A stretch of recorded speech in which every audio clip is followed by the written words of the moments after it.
He had plenty already. Okay. So no, that was fun.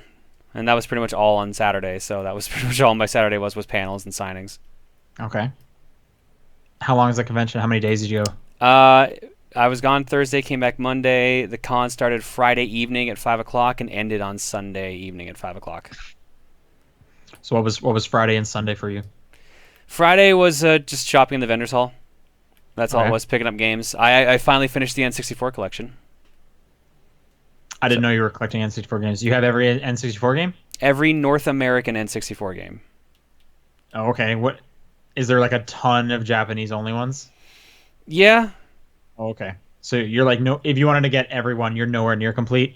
if I wanted to get every one, I'd be buying a lot of duplicates. Basically, like, oh, here's a North American version of Donkey Kong 64. Here's the Japanese stuff like that. Well, If we're that ta- doesn't count. What about like unique no, that games? that depends on who you talk to. Unique games, it kind of has the same problem that North America does, where it's almost all sports. But there is a couple like unique Japanese N64 games I'm trying to find. There's one done by Treasure. It's like Rakuga Kids or something like that. It's a weird like cartoon, like crayon drawing fighting game. Okay. That one I'm trying to track down. But other than that, like, yeah, I don't know how many more I would need if I actually went to get all the. Yeah, if you were going for every unique N64 game, are you anywhere close? Like, is it doable? That's what I'm trying to figure out right now. Give me one sec here. I guess while you're doing that, how many N64 games does Of North the America have? Like, of the how many did you need? 296, I believe, is the number. Okay. Of the console's 388 official releases, 85 are region locked to Japan, so that means 85 exclusive ones. 50 exclusive North America and 4 European exclusives. I Oh, so don't. you could just wrap up Europe like super quick. Yeah, now I'm wondering what the hell are those for? Yeah, me too.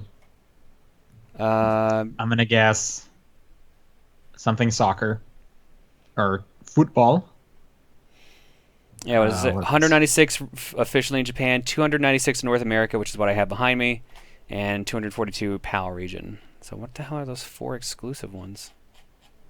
Because now I'm super curious. the people want to know.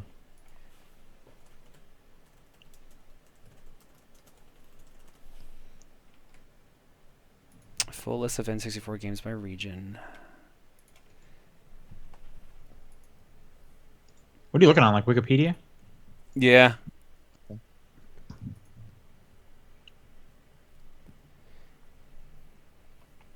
All right. Premier. Well, Sorry, I found it. Premier Manager okay. 64, Looney Tunes, Taz Express, F1 Racing Championship.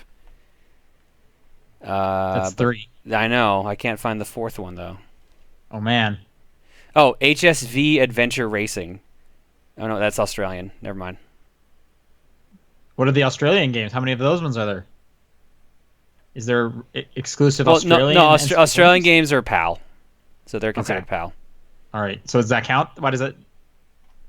Does that count? I don't know. This is a Okay. headache. Jesus. Yeah. Right. But the big question is, so are you gonna get all the Europe ones? No. No. Well, Just it's probably not even worth it to be real. you can't play them, right? I can, because I have a Game Shark. I can just pop them on. Okay. Because the N64 is only region locked because of a plastic tab in the system. Okay. Classic Nintendo. Yeah. So it's F1 World Grand Prix 2, F1 Racing Championship, Premier Manager 64, which is soccer, and Taz Express. Those are the 4 exclusive Oh, PAL. so not a Looney Tunes one? It Oh is wait, no. Looney Tunes, yeah. Taz Express is the Looney Tunes one. But like we got that over here, I thought on a different system. I guess not. No, it says this is a video game for the N64. So what makes you say this is not worth it? Because from my opinion, it's got to be just as worth it as the N64 as the North American one. What, to get the remaining 4? Yeah. I mean, I Taz mean, Express what? might be worth it because apparently we didn't get it. But I don't want 3 more shitty sports games. But what I'm saying is, in your pursuit to get all the North American ones, you probably got a whole bunch of ones you didn't want really anyway. You just did it for the number. Yeah, that's basically what I had to do for the last bit of it. Yeah. So how's that any different than just also finish in Europe?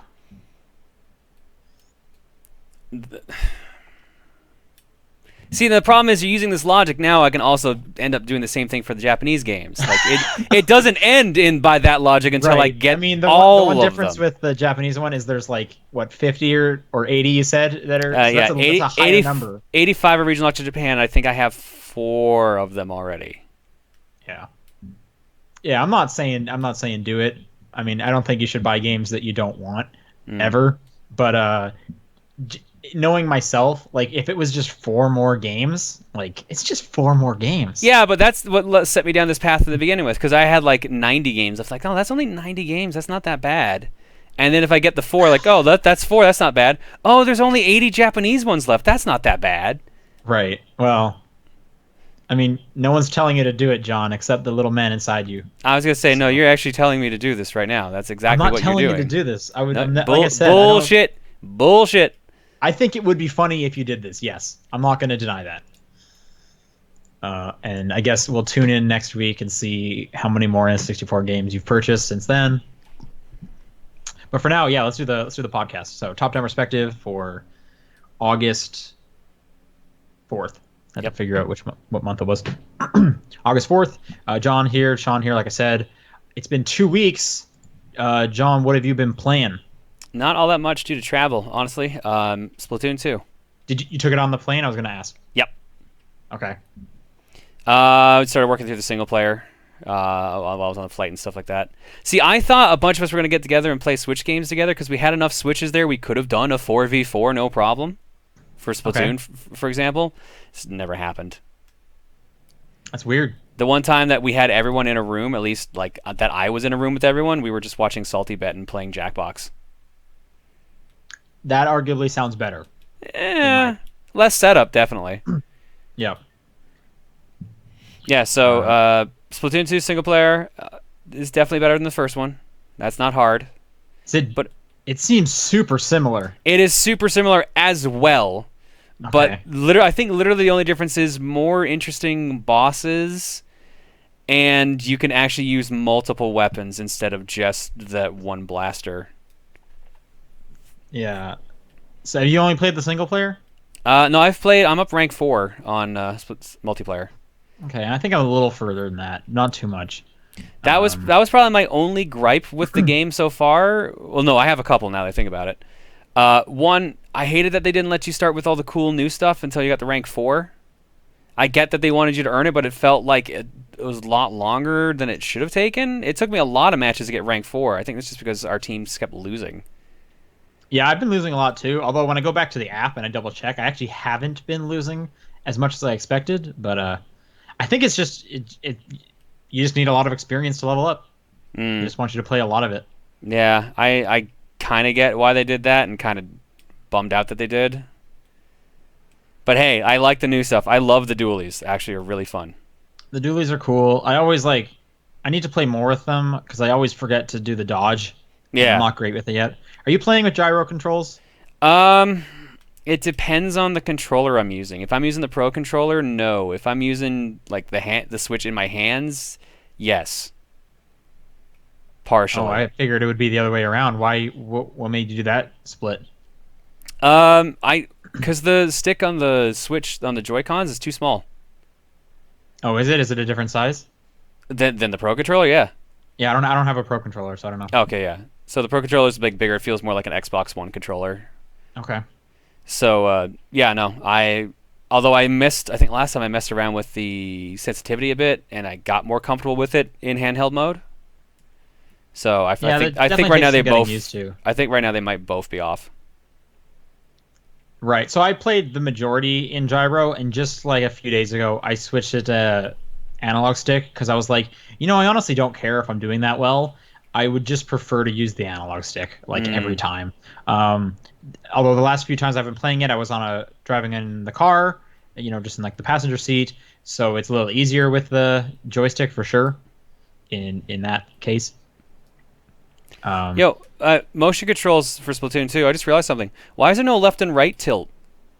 It was the same in Splatoon 1, I believe. Yeah, but Breath of the Wild had it. Why doesn't Splatoon 2? I don't know. It You know seems what? like it seems like a weird If you want to omission. start the conversation with why doesn't Splatoon 2 have blank, we're gonna be here all day. That is true because I'm So, also very upset about Salmon Run. so I haven't played Salmon Run. It's the one thing I haven't played. I hear it's really good. Salmon Run's But excellent. It's real good. okay, It's basically Horde Mode, is what it is. yeah, is it good by yourself? You've been playing it by yourself, I guess. I mean, you get paired up with other people, so Yeah, I just meant have you been playing it like with friends using the cool chat app? I do not have that chat app downloaded. Yeah, it's probably not really worth it, but I had I some haven't people used it. like at the con showing me what the chat app looked like. It looked cool, but like, Yeah, it's cool to see like your stats and stuff. Although, why doesn't the game do that? yes, exactly. And getting access to more clothes is definitely cool. But put that in the game. Like, what do you? Why not? Like, it's weird. It's weird. I guess my biggest gripe. Sorry, actually, let's go through Salmon Run. We already started that. Let's go Okay. through Salmon Run. So why do you like it so much? It's cool Horde Mode. The stage you have it on like is a different form each time. You get different bosses, different like enemies, stuff like that. Each round you get a different weapon out of 4. So Right. it kind of forces you to also be good with all the weapons. Yeah, to like play your class. Yeah, which has basically taught me that I am garbage with the charger. I hate the Is that charger. the sniper? Yes. Yeah, I played a level with in the single player with that one, and I hate that level so much. Yes, very. Yeah. Uh, so yeah, like it's fun. Like you kill the bosses, you get these golden salmon eggs, and then you have to bring them to like a container. You have to hit a certain goal before time runs out, but any extra ones you get are bonus points. And if you like do it enough, you get like extra unlocks in the game. Like you can get like tickets, rare clothing items. You can get extra money to go buy stuff, etc., etc. So it's a separate mode from like Turf Wars, but it's on a timer. Like it goes down for maintenance. Like you Oh, can't that's right. I was yeah hearing something weird about like when you can play it. you can't play it 24/7.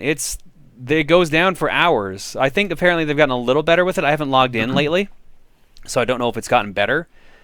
But people were saying like, yeah, it would shut down for like 3 hours, and then it would be running for like 5, and then it's down for another 2, and then it runs for 12, and then it's down for like 12. It's just Comment in the chat is saying it's now 24 hours every other day, basically. which is still stupid, but It's that's still weird. that's way better than what it was at launch.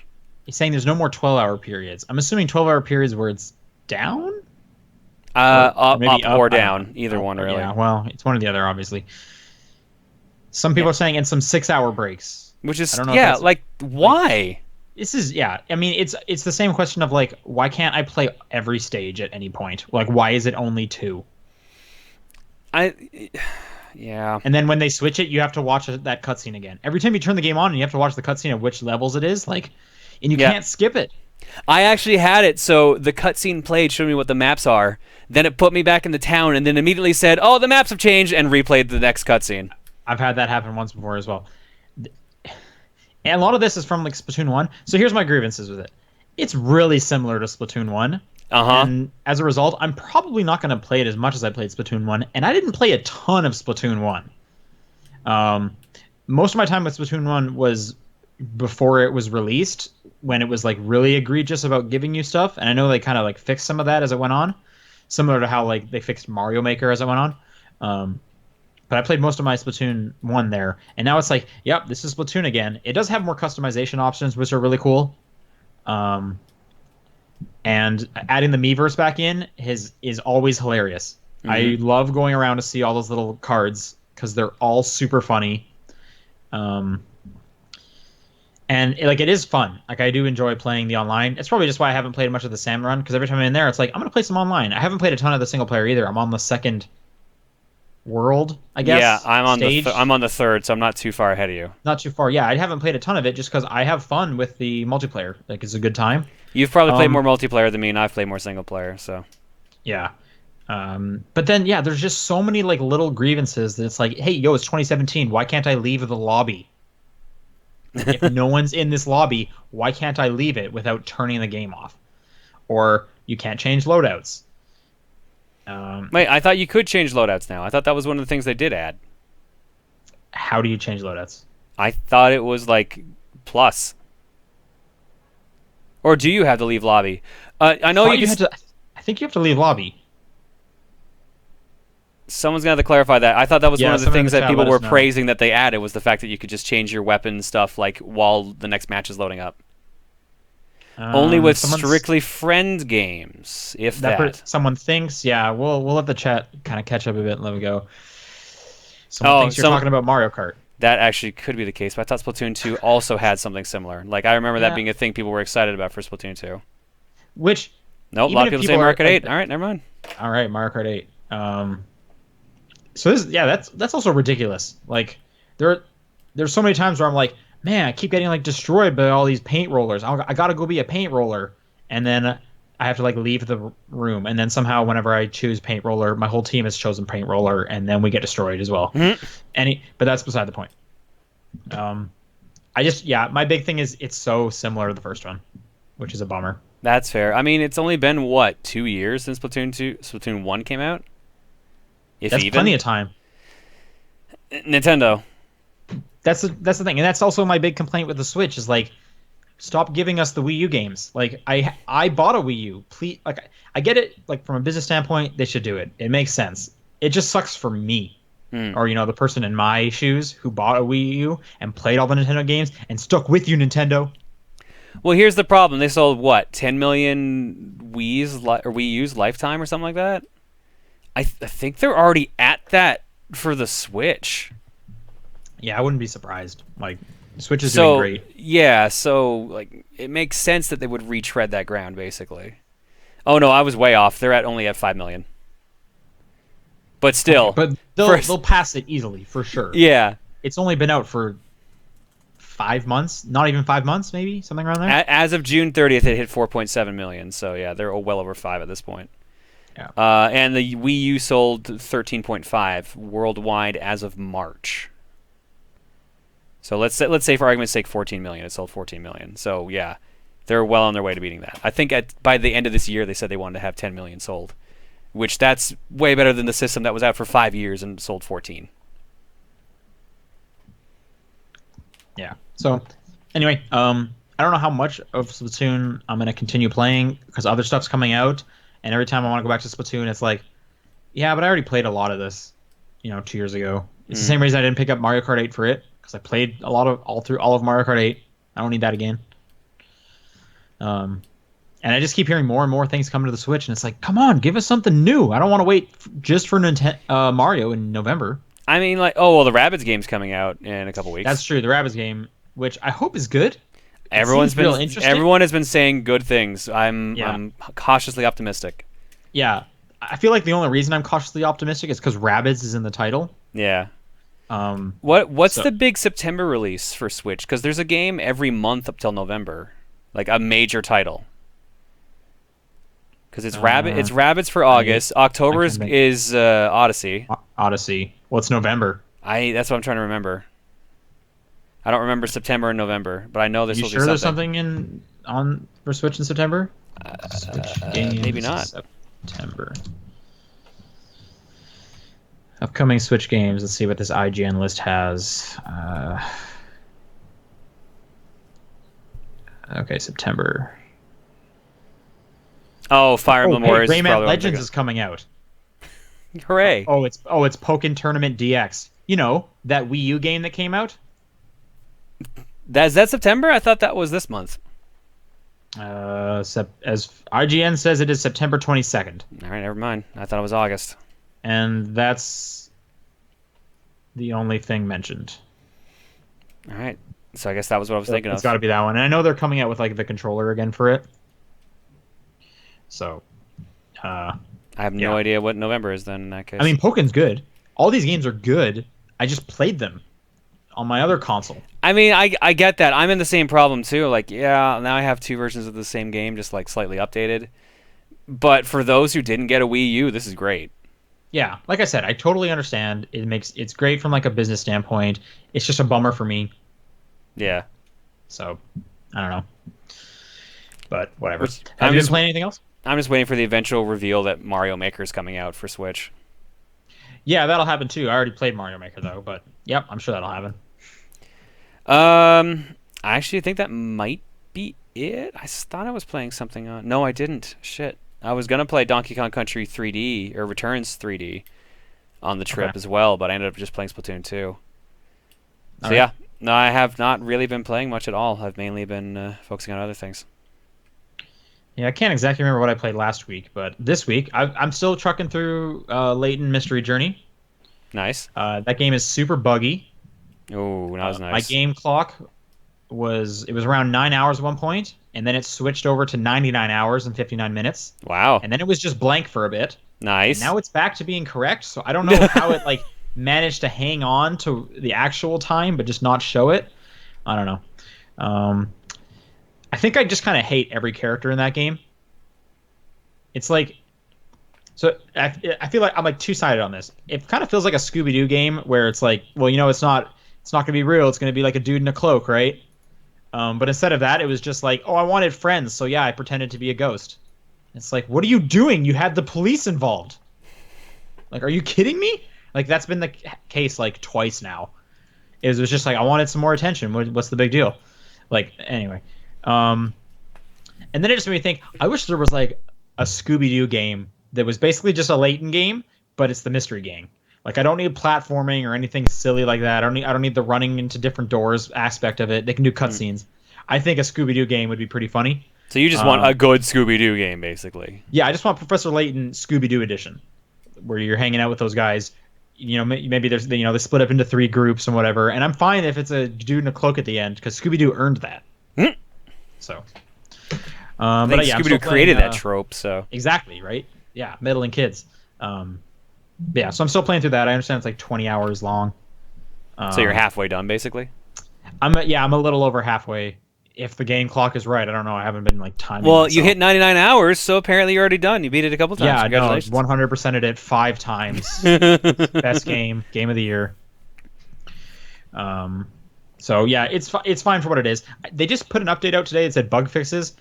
I think they added autosave in there as well because Nice. I kept getting an icon in the corner, which is great. I kind of wish they had released their patch notes because I'm interested. I know players are usually interested in reading patch notes. I would love to, if they're fixing stuff, I would love to focus on that. But Based I'll- on what you're telling me about this, I'm just gonna wait for the 3DS version.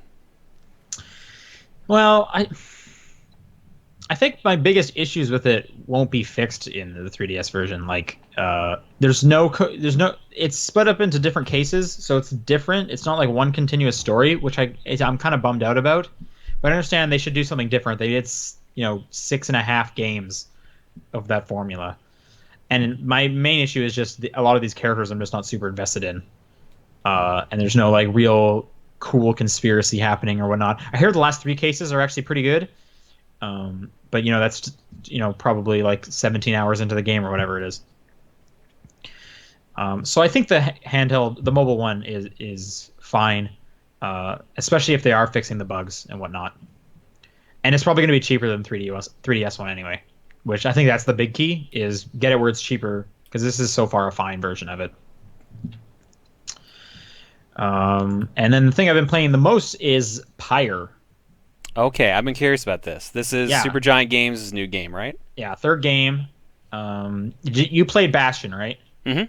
Yeah, but I don't think you played Transistor. I sat down to play it once and then for some reason didn't. Okay. A lot of people seem like they weren't really into Transistor, which I like Transistor. It is kind of a weird game, and I would say Pyre is also a weird game. Bastion is just like an action, like brawler, basically. Yeah. Pretty self-explanatory. But Transistor and Pyre both do something different. This is a visual novel, first and Ooh. foremost, Okay. which I like. As people know, I'm really into like narrative-heavy games. So I'm really into this. The world they set up is really cool. You're a bunch of exiles. You're in like I don't know if you're in like purgatory or you're in something kind of like purgatory, but you did something wrong and you've been exiled and you need to play this weird orb basketball game enough to make your way out of being an exile, basically. So it's a visual novel with some sweet orb dunks. The art is fantastic as usual. It Supergiant's the artist they have on there. It's similar art, looks great. Music really good too. The whole presentation is fantastic. But if you don't like visual novels, this won't do it for you. But there is still like your characters do level up when you play with them, and you get to give them items so that they can do different things, or there's skill trees and whatnot that do really cool stuff. But let me talk about the rights, which is the sport game involved. And I talked about this a few months ago when I was playing GDC. When I played it at GDC. But it's kind of like this weird NBA Jam, like 3-on-3, and you have to pick, and there's a fire, which is the pyre on each side, and that's like the goal. You have to pick up the orb and either throw it into the pyre or jump into the pyre. So you can take a shot or you can get like a dunk, basically. When you have the orb, you don't have a shield up anymore. So if the enemy touches you, you get banished, and then your character will respawn after like 5 seconds. And you can get abilities that'll let you come back sooner, or items that let you come back more quickly. And if you do an orb dunk, you're banished until the next team scores.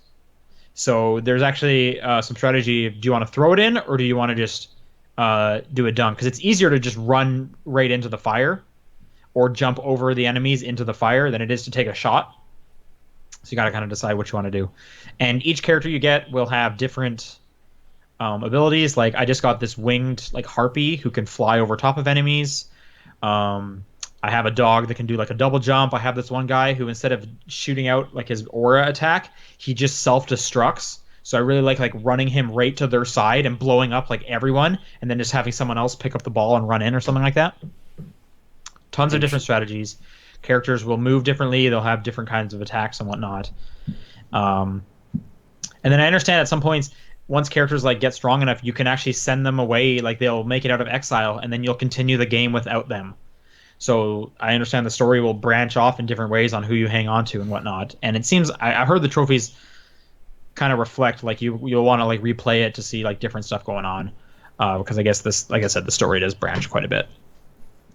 I've put maybe 5 or 6 hours into it already, and I think I've played about maybe somewhere around 6 rights. Nah, probably a little bit more than that.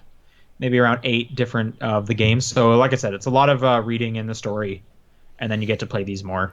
How long per session are you playing the basketball game?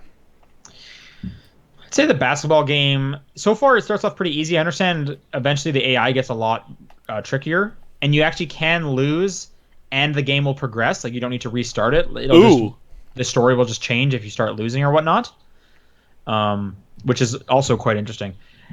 But I think a game roughly takes me about 10 minutes or so. But like I said, I've been doing pretty well. So I'm assuming they'll get a bit longer when when the AI starts fighting back a bit more aggressively. But yeah, you can just like restart anytime you play the sport. So if you're like losing significantly, you can just restart it and kind of save scum your way to win it. And from what I'm told, the game will actually point out like, hey, it's okay to lose. Like the story will continue. Like, don't worry about it. I don't know if I can do that though. Just knowing myself, I'm going to kind of want to like play, like just win them all or something. I don't know. Maybe on like a second playthrough, I'll just kind of like just see how it goes. But I don't know. I understand the game's about 10 hours long. Maybe a bit more than that. I think I heard 10 to 15 actually. Now I think about it, so I'm about a third to a half, depending on what's more accurate. And I'm really enjoying it. It might be my favorite Supergiant game at the moment, just because of the heavy influence on the story, and I'm really liking all the characters and stuff.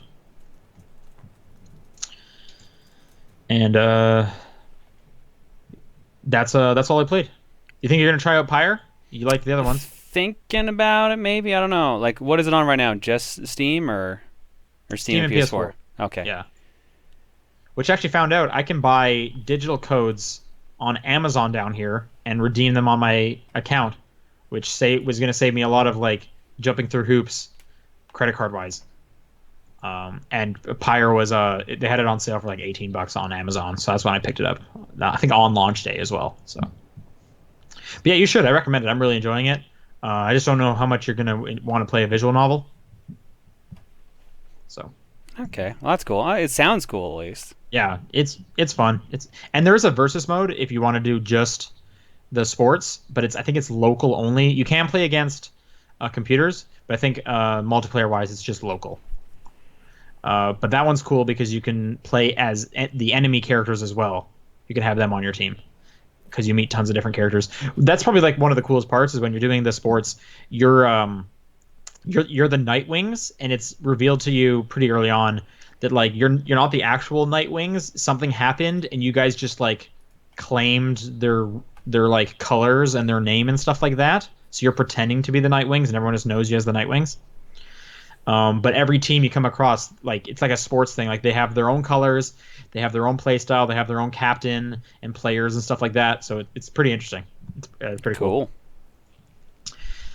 All right, let's go on to the news. A good chunk of stuff happened in the last 2 weeks. Let's talk quickly about Pokemon Go Fest. Oh man, that's how far back we are. All right. Yeah, this happened the weekend after our last podcast. So 2 weekends ago, Pokemon Go Fest was a event happening in Chicago, where they were gonna like get a bunch of Pokemon Go players together, and they were gonna do a bunch of crazy fun stuff and whatnot. That's when they let out the first legendary. I don't know if they said they were going to do that. It was heavily implied. Yeah, that's what I'm thinking. Is like if they were hinting at it, or if they actually said, a legendary will be there. But I understand it was a small park, and it was packed, completely packed, to the point that classic Pokemon Go, the game wouldn't run, and people got pissed. And I would understand it. Like I understand there was a good chunk of people that like traveled to get to this thing. There's some diehard Pokemon Go fans. So there was bugs on Niantic's end. There was issues with the cell towers trying to get things up like that. I was watching some like super cuts of like all this like major things that were happening. People would come out and try, discussing like how like their little canned speeches of like how you guys having fun, and everyone was just like, no, we can't play the game. Like at some points I understand people were like chanting, let us play, or the game won't work or something like that. Which is pretty crazy. So yeah, for a good chunk of time, people couldn't play the game at all. But they did release some legendary Pokemon, and they've released more since then. Yep. So right now it's at the launch they gave Lugia and Articuno launched. Yeah, and then that was for everyone else as well. Like we could do it too. Yeah. And now Articuno's gone, and Moltres is there. Yep. I think Zapdos is next week. Yep. I haven't caught any of them because I don't have enough people to do raids with. All my friends stopped playing it. I got stupid lucky. I was driving around town, and then I just saw a bunch of people running up to a hill, and then I realized it was a Pokemon Go gym, and sure enough, it was an Articuno. So I joined in. Join them? Yeah. Okay. So I joined in. Were you high enough level? Yeah. Okay. I mean, I think you only got to be 25 to do raids. I just hit 25. Oh, I'm level 30. Oh, you've played a lot more than me. Which is surprising. Yeah, so I went up there and we fought it, and with 20 people it was a breeze. I went through like 2-3 Pokemon, but like we got it. Problem is, the catch rate on Articuno is insanely low. I think only 2 people out of the 20 actually got Articuno. I'm assuming you did not. Nope. Yeah. So, well, maybe it'll come back one time. I kind of wish it wasn't like raid specific because I just don't want to have to group up all the time with randos. But I guess that's the point. But anyway. So they refunded everybody's Pokemon Go Fest ticket. I don't really know how much that was, and they also gave everyone like 100 Pokemon coins or $100 in Pokecoins. I think it was $100. $100. Yeah, 100 Pokecoins is nothing. That is actually $1. So yeah, that makes more sense.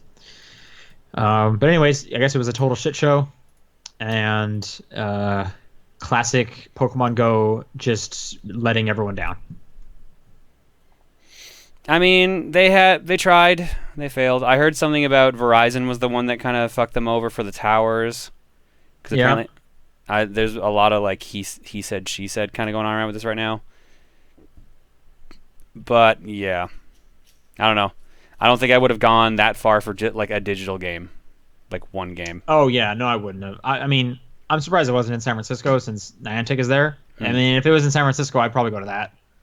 That's just like an hour train ride or Yeah, whatever. because you're local, so that's not as big a deal. Yeah, yeah. Um, but even like yeah, even like the small part of me that was like, oh, it could go to Chicago. I've never been there. Like I could have just like made this as part of like a fun weekend trip. Like I'm glad I didn't because this was just the worst. Mm. So Yeah, apparently people like were. I forget if we talked about the lines. Apparently people were stuck in lines to get into the park for like 3 hours, and some people didn't get in at all. that was also true. Yep. Yep. I understand it wasn't that big of a park either. So that's kind of crazy too. I think they overestimated or underestimated how popular the damn game is. Which is weird because they had an awful launch as well. So like they should know like just expect the unexpected. I don't know. Whatever. Pokemon Go is always disappointing. Ness Classics have been popping up in weird ways Oh in the last God, week or yeah. so. Last weekend, I guess Amazon has something called like the treasure truck. The what? Yeah, it's called. I think it's the Amazon treasure truck. Let me double check this. Amazon treasure truck. Yeah, that's what it's called. The Amazon.com treasure truck. And this is a truck, like a big hauling truck that I guess drives around and shows up in several cities. I know Atlanta. There was one. There was one in LA, and it was basically they'll have rare stuff there that you can go to the truck and buy from, and they had Ness Classics. I was in LA actually, and I was like, I might as well sign up. Like, I doubt I'm going to drive anywhere because LA is a huge city. But then I was stupid and I put in my regular zip code because, I mean, can you blame me? I don't know LA zip codes off the top of my head. 90210, was that an LA zip code? Could I have just done that? Yeah. Oh man, I didn't even think about that. Oh well, hindsight is 2020. Actually, I think that's like Orange County, but yeah, it's California. Well, that's the thing is it's based on city, so I can't just do California because I did do a Californian zip code, but I did a Bay Area zip code, and they were like, we'll let you know when the truck's in your area," and I was like, "All right, well, I don't care really." But yeah, so a few cities had the treasure truck, and you could go there and buy Ness Classic, which is just a weird thing. Another way Ness Classics popped up in the last week or so is ThinkGeek, I guess, had a whole supply of them, and they bundled them up with a bunch of garbage. I think the cheapest bundle was around 140, and you had to buy like Tetris Cube lamps or something like that. Yeah. And then I think they went up to like 2 something. 220. I think was one. I had a chance. I was on the page when I went, and I could have clicked one, and I was like, I really don't need like a Mega Man helmet. I don't need that, and like I don't want any of this other stuff, so I didn't do it. But yeah, I guess people are just some retailers have a few more. So ThinkGeek is owned by GameStop, so GameStop is hoarding them again apparently.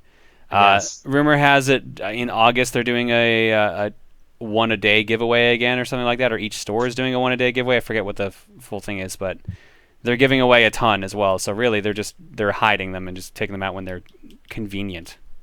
When there's no games coming out and they need people in the store. Yep. Yeah. NES Classics. So SNES. SNES went on sale a couple weeks ago at Walmart pre-orders. Everyone got one. I actually didn't get one. I was at the gym. Walmart canceled all those. Yep, because the pre-orders went up too early. Guess there was like a glitch in the system or something. I don't know. But they canceled every single one of them. And then this last week, Nintendo said that pre-orders officially are going to go up at the end of August. And that they said they're going to have a lot of them. Still don't believe them. They might have more than the NES. I doubt they're going to have enough to meet demand. But, everyone get excited or get ready for the end of August. I don't think we have a day, like an actual date set. I don't believe so.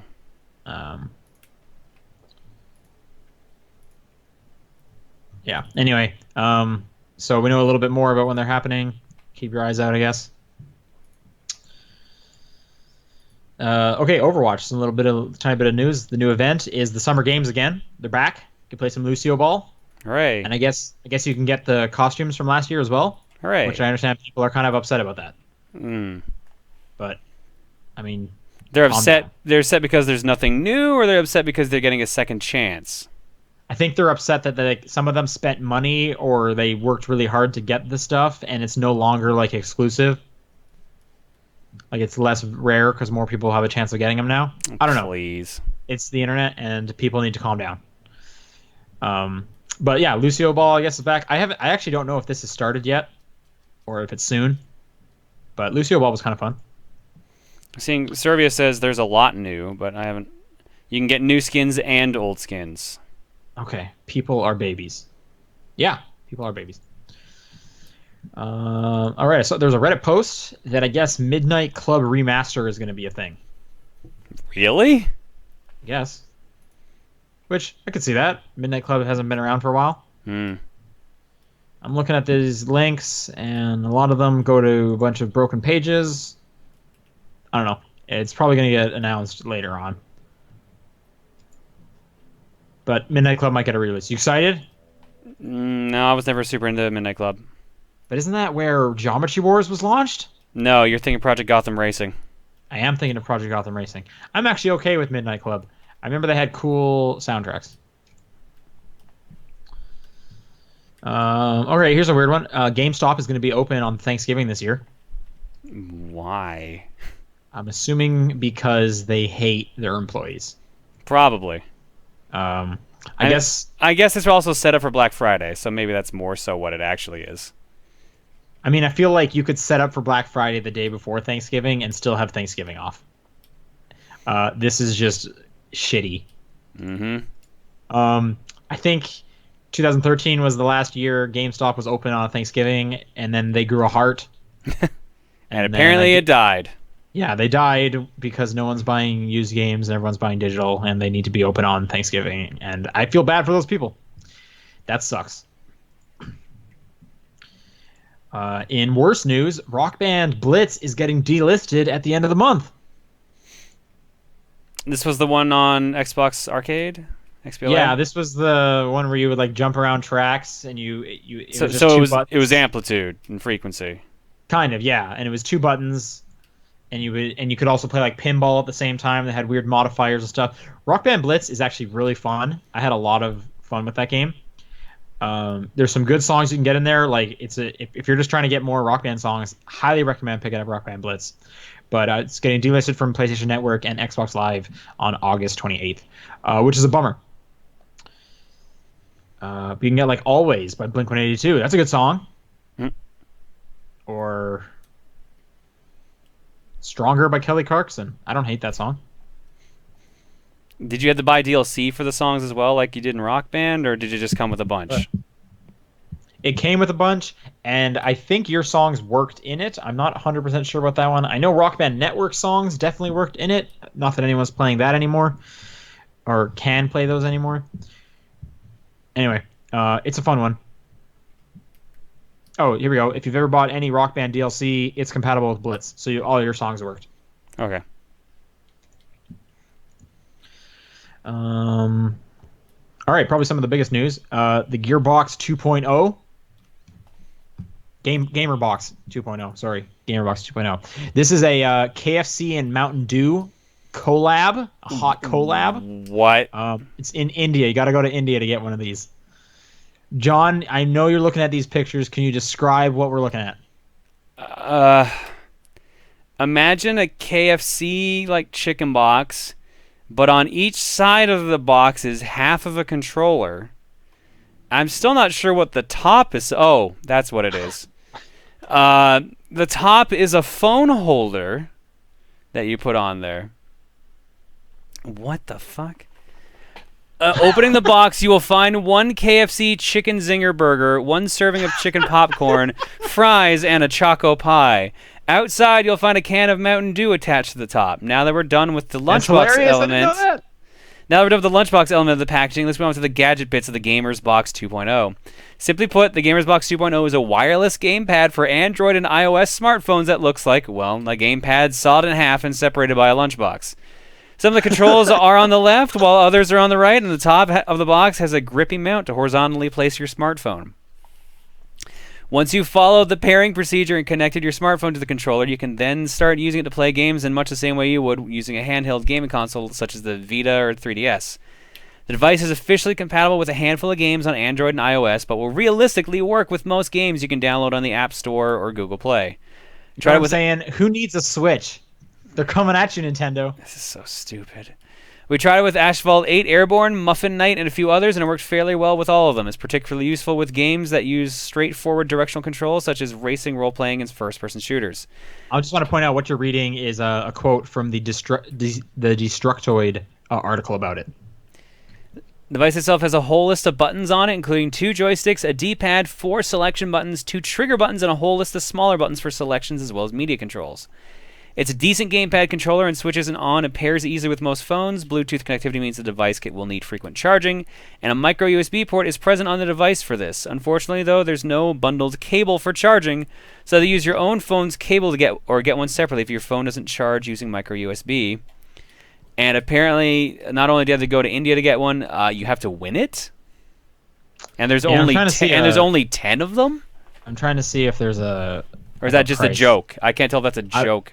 I'm not sure. I'm looking at the Destructoid thing. If you go to Destructoid and look up this article, there's also like an unboxing video, which I can't wait to watch after this, and just the trailer for it as well, which I'm also excited to see. They're talking about what this controller is and how much like that thing costs. This is not the first time KFC India has made a gadget, though. They also briefly sold a box of chicken that charged cell phones. Oh, nice. Wow. What is that? No, I don't need it. Apparently, this is a controller that's on the box is like a rebranded controller. Because if you look a little bit down in the article, you actually see a picture of the proper controller.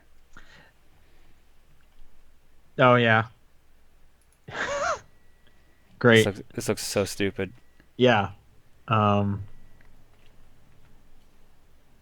Here's a bonus fun fact at the end of this Destructoid article. There are more calories in a 12-ounce can of Mountain Dew than there are in a fried chicken drumstick. It's much healthier to eat the actual cardboard box itself. Anyway, Gamerbox 2.0. I'm kind of curious what the 1.0 was. Clearly we missed it, and we are sorry. Last bit of news. Activision is going to bring back more classic games since Banjo Crash Bandicoot wildly exceeded expectations. What did I say? You said Banjo. Oh, yeah. Banjo-Kazooie is a fun game. Crash Bandicoot wildly exceeded expectations, as they say. So they're looking at Spyro, I guess. Or maybe they haven't said, and this is just a headline picture of Spyro. Let's see. It's just a headline picture of Spyro. We knew that there was a passionate audience out there for Crash, full disclosure, myself among them, but we had no idea it'd be this popular. Yeah, I think I heard like it was one of the top-selling games last month. It was the best-selling game last month, apparently. It was? Okay. Let's see. Also hinted that we haven't seen the last of Crash Bandicoot by a long shot, with brand new entries a possibility. Personally, we'd like to see Crash Team Racing, the original Spyro. Yeah, so they haven't really said. I think you can be confident there will be more remake, remaster activity like this in the future with more great IPs. What do you want to see, John? From Activision. What do you want them to bring back? Bring back Call of Duty 4 again. I mean, Spyro. They have it. They might as well use it. Did they do Conquer? No, that's Rare. Oh, that's right. You're just thinking of Rare. Can you blame me? I'd rather just think of Rare, to be honest. But that all already got re-released on the Xbox One in Rare Replay. Did they have Conquer on that? Yes, it did. I didn't play much of that remake. I should. Or that port, I should say. All right, that's it for news. Let's move on to some questions. If people want to send questions in, it's topdownperspective@gmail.com, at TDP Podcast on Twitter, Facebook group, Discord, John's P.O. Box. And you could sound just like Eduardo, who asks, when do you feel justified using a guide when playing a video game? When you don't want to replay the same area over and over again. My thing is, if I'm playing through a game and it's got like some collectibles that are annoying to find, and I want to make sure I don't miss any because I don't want to play through the game again, that's like when I usually break out a guide. What about like a puzzle? I'll usually slam my head against a puzzle for like an hour, and if it's been that long or like some insane amount of time, I'm like, all right, fine, I'll cave. Okay, so you're not going to be like, I won't use it until playthrough 2. No. If it's gotten to the point where it's actively hindering my enjoyment of the game, then I will just go. I mean, like, I think that's the part where you do it. To be fair, you do it whenever you want. I don't think you need to like justify it. But for me, it's definitely like, if I'm no longer progressing and I've tried everything I can think of, it's like, yes, I'll look at a guide to get past this one part, and then I'll go back to the guide when I'm done or when I need it next. Like, as soon as I'm not having fun, I'll break out the guide easily. All right, why don't you take this next one from Sombrero Mustache? Sombrero Mustache writes in and says, "Good evening, Mr. and Mr. TDP Podcast. Recently, I bought the new 2DS XL because I've never had the 3DS and I want to replace my old DS. I never really got into the DS's library, just played Kirby, New Super Mario Bros., and Kingdom Hearts, so I'm looking at this as the jumping point into the DS and 3DS library. What are some games worth picking up?" Ooh. The Phoenix Light, the Phoenix Wrights, the Professor Laytons. Yep. I feel like we have to say Ghost Trick. We're contractually obligated. Ghost Trick. Yep. I am literally looking at my wall right now. Anything from Nintendo is gonna be good. Pretty much, yeah. Like you can get Picross 3D, Picross 2D, or I guess it's just called Picross. Picross 3D 2. No, it's true. 3DS is also an option here. Yeah. I'm trying to think of some of my favorites. There's some great Fire Emblem games on there. 999. Oh, all of those I think are on 3DS. Those are all great. You can get some Advance War games. Yep. I guess you could play that Smash Bros. One. It's a fine version of it. Mario Kart 7 was real good. Mario Kart DS was good too, but it's definitely aged. But like Mario Kart 7, you can still play online if you wanted to. So Mario Kart DS does have Block Fort. That is true. It's still, in my opinion, the best Mario Kart battle stage. I'm trying to think more just like 3DS, because he says he had a DS, so I'm sure he's played a lot of DS. True, like all his DS stuff's already carried over. I guess he said he never really got into the DS library except for Kirby and Mario and Kingdom Hearts. I'm trying to just think of some of like my favorites. The World Ends With You, all the Castlevanias. Yep. If you don't mind destroying your touchscreen, Trauma Center.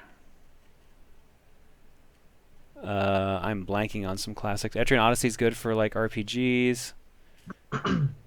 Bravely Default's good. Yep. It's a good 3DS title. Rhythm Heaven. There's two. This is the DS one, and there's downloadable 3DS one. Yeah, Rhythm Heaven Megamix. Megamix, that's probably the better one to go with because it kind of incorporates a bunch of stuff from the other ones too. The Kirby stuff on 3DS is pretty good.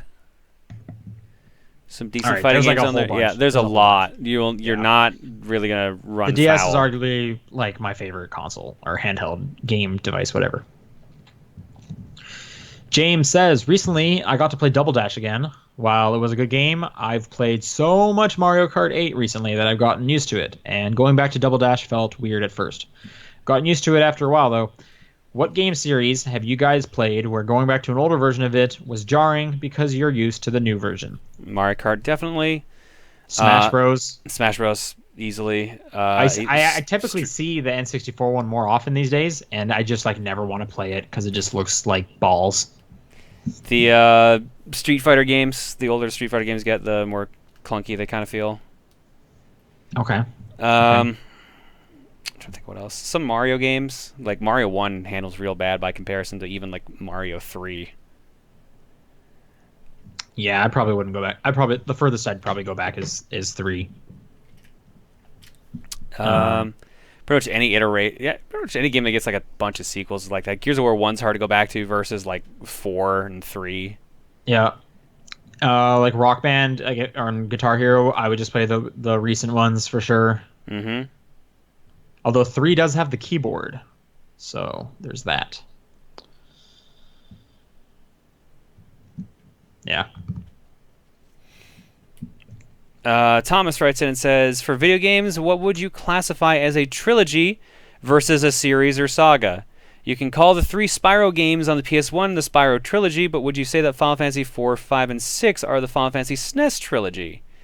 Would you consider Mario Party 1 to 3 or Super Mario Bros. 1 to 3 trilogies? How about Fire Emblem Birthright, Conquest, and Revelation? Would those be the Fire Emblem Fates Trilogy? I mean, if it is a set of 3, you can use the word trilogy. That's how the English language works. I feel like it's only like a trilogy if they're somehow like related. Like if you just pick 3 out of a line of them, I don't like this. Like the Final Fantasy one, I would not call that a trilogy. I would say those are 3 in, the 15 plus that they have. But I would call Final Fantasy 13, 13-2, and 13-3 a trilogy. Yes, yeah, because that's clearly like a thing. I don't know if I'd call Birthright, Conquest, and Revelation the Fire Emblem Fates trilogy. I also wouldn't, because it's kind of I know it's like different games, but they're it's like they're all technically the same game. But I understand like all the levels are like different and whatnot. I know but I still wouldn't call it a trilogy either. They're all branching paths of the same game. Like I don't know, I wouldn't call Pokemon like Red, Blue, and Yellow the Pokemon Gen 1 trilogy, for example. Yeah. It's like when you think of like Emperor's New Groove and then you have Kronk's New Groove, I wouldn't call that a sequel because it's the same movie but from Kronk's view. And I'm with you, it's great. It's really funny too, but it's not a sequel. Mario Party 1 to 3, that's like the least one, because that just keeps going. That's the least trilogy. I mean, yeah, but you could call that like the N64 trilogy. I guess it's the same. It's the same reach. The Final Fantasy one, the SNES trilogy. Like But would you call Gears of War? Gears of War 1, 2, 3 is a bad example because it actually has a story that ends in the 3rd game. That's the thing. Yeah. That's a trilogy, and just like Halo, like they're on a 2nd trilogy right now, and Gears is on a 2nd trilogy right now. Like the story is continuing. Yeah, I guess for me to think trilogy, I guess I just kind of think story. Yeah. Like there's the parabolic arc. There's a beginning. There's an end kind of to it. Super Mario Bros. 1, 2, 3 trilogy. Nah. I'm guessing this spawned from like the Crash Bandicoot Insane trilogy, when like there was a bunch more Crash games after, but they were only like it was just the 3 that were on the PS1 that were the proper platforming ones. I guess mostly I would just call them like part of a series, using kind of some of the terminology he brought up. And then a saga, I don't know how I would really. That sounds so like. That's just another way of saying series. Let's be real. That's just another way of saying series. I don't think I would say that. Like I would feel just kind of like weirdly douchey if I was like, I'll play the Mario saga right now, and it's like, what are you talking about? Like, I feel like something has to be like 900 years old for it to be a saga or something. I don't know. Most of these I would just say are part of the series. The Bakesler. Do you guys think amiibo figures for Switch games will sell better, worse, or about the same as on the Wii U? Worse. Really? No, better, right? What? No, because like everyone's getting sick of amiibos. Honestly, are they? A little bit. Maybe that's just you. Maybe it's me. It's such a pain in the ass to find them all now at this point. Well, that's the thing, is maybe you burnt out. Yeah. Went too hard. Because we just said earlier, like the Switch is doing way better than the Wii U, so this is an entirely new audience. Yeah, but like games as toys in general is going down. Like Infinity's gone, Skylanders is easing off, Lego Dimensions is the only one I think that's still going kind of full tilt. Is there another Lego Dimensions game coming out? I don't know, actually. I think that might just be done. But Nintendo keeps announcing Amiibo, and I don't like. I feel like they would slow down if that was the case. So Amiibo's like the only one working, which is this was pointed out to me. It's kind of funny that's the case because they do like the least compared to all the other games. Hmm. Um, but yeah, I bet it's just going to do even more when you can do more Amiibo with the Switch. Like, why not? Did they ever take off with people on the 3DS? Well, that's why they did the cards for Animal Crossing. Right, but I know the new 3DS you could do it could read Amiibo, and they Yeah. also sold the NFC reader. Like, yeah, I don't think I know anyone who ever used an Amiibo with a DS. Did you? yeah, because I played the sports game and crap, there was another game. Yeah, there was a game that exclusively on 3DS and Wii U that you needed amiibos, or otherwise you couldn't play it. That Mario and Friends Amiibo Fest or whatever it was. It was basically You talking about Animal Crossing? No, no, no. It was like the Mario vs. Donkey Kong series with the little robotic figures, Yeah. the puzzle game. They made a version that used amiibos. Oh, okay. I don't remember that. All right. It was a free game, so Okay. the only cost was literally the amiibos, and you needed to tap the amiibo to actually play as the character. And Is you it can't if you like the Mario and Donkey Kong games, yeah. Okay. So it was basically those again. Okay. Yeah. I think they'll do better just because bigger audience. So why not?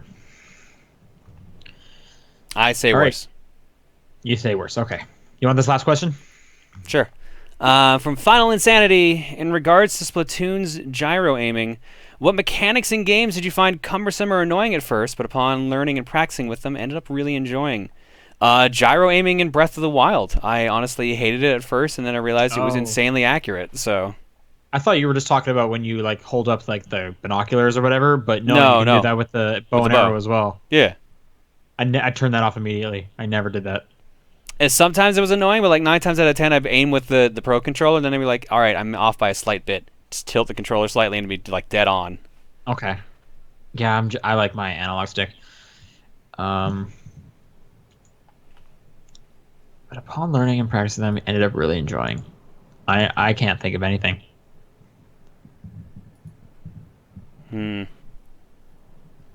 Yeah, honestly, Breath of the Wild is probably the one I'm going to stick with. Any real motion controls in general are usually the case for that. I'm thinking like when I first started Guitar Hero, like playing the 5 buttons was like it was miserable on my pinky, but now it's like I'm just so used to it. Like not having 5 buttons would be, I feel like I'm missing out a bit. Hmm.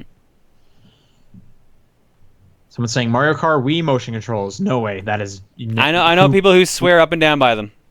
What? Yeah, That is ridiculous. and they're good. That's the thing. There are people who use tilt controls and are good at them. I'm sure I'm sure they are. Like anyone can get good at anything if they play it enough, or they they bang their head against it. But oh, that sounds miserable. I remember buying Mario Kart Wii and it came with that stupid wheel shell.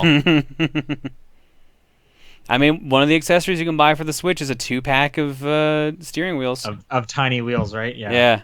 Yeah. It's so dumb. All right, that's it for questions. John, where can people send questions for next week? TDB Podcast on Twitter, Top Them Respective on Facebook, topthemrespective@gmail.com, and my P.O. Box, and the Discord. That is right. What's your game of the week? I guess it's Splatoon 2. Splatoon 2. And mine is Pyre.